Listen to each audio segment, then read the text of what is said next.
জমকালো আয়োজনে লন্ডনে অনুষ্ঠিত হলো পিঠা উৎসব ও সাংস্কৃতিক অনুষ্ঠান। খুলনা ডিভিশনাল অ্যাসোসিয়েশন ইউকের উদ্যোগে পূর্ব লন্ডনের এই পিঠা উৎসব রূপ নেয় একখণ্ড বাংলাদেশে। আয়োজকরা বলছেন, পরবাসে দেশের কৃষ্টি ও সংস্কৃতিকে তুলে ধরাই মূল লক্ষ্য। যুক্তরাজ্য থেকে খালেদ মাসুদ রনির পাঠানো তথ্য ছবিতে বিস্তারিত ডেস্ক রিপোর্টে। শীতকাল জুড়ে বাংলাদেশের ঘরে ঘরে থাকে হরেক রকমের পিঠা খাওয়ার ধুম। প্রবাসীর কর্মব্যস্ত জীবনে এমন ঘরোয়াভাবে পিঠাপুলির আয়োজন প্রায় অসম্ভব। তাই বলে নিজস্ব ঐতিহ্য আর সংস্কৃতি চর্চায় কোনোভাবেই পিছিয়ে নেই যুক্তরাজ্যের প্রবাসী বাংলাদেশিরা।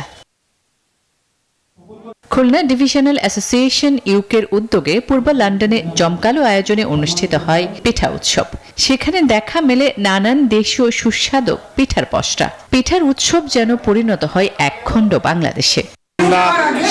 বিভাগীয় সমিতির যে নতুন কমিটি, তাদেরকে অনেক অনেক অভিনন্দন। খুলনা বিভাগের 10টি জেলা সবাইকে একসঙ্গে করতে পারি, সবার মধ্যে ইউনিটি বৃদ্ধি করতে পারি এবং আমাদের যে নেক্সট জেনারেশন তাদেরকে আমাদের যে কৃষ্টি কালচার সেগুলোর সাথে পরিচিত করতে পারি এবং আমাদের যে ঐতিহ্যবাহী পিঠাগুলো আছে সেগুলোর সাথে পরিচয় করিয়ে দিতে পারি।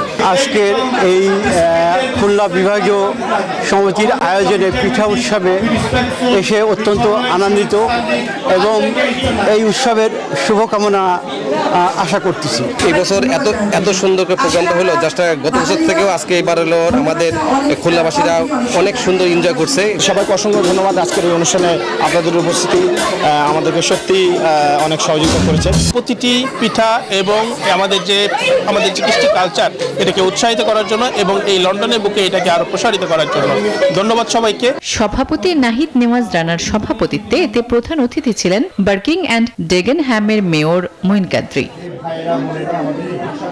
ছিল মনোজ্ঞ সাংস্কৃতিক অনুষ্ঠান। এই আয়োজনে আবৃত্তি, নাচ, গান ছাড়াও রাখা হয় শিশুদের চিত্রাঙ্কন প্রতিযোগিতা। Desk report, news 24।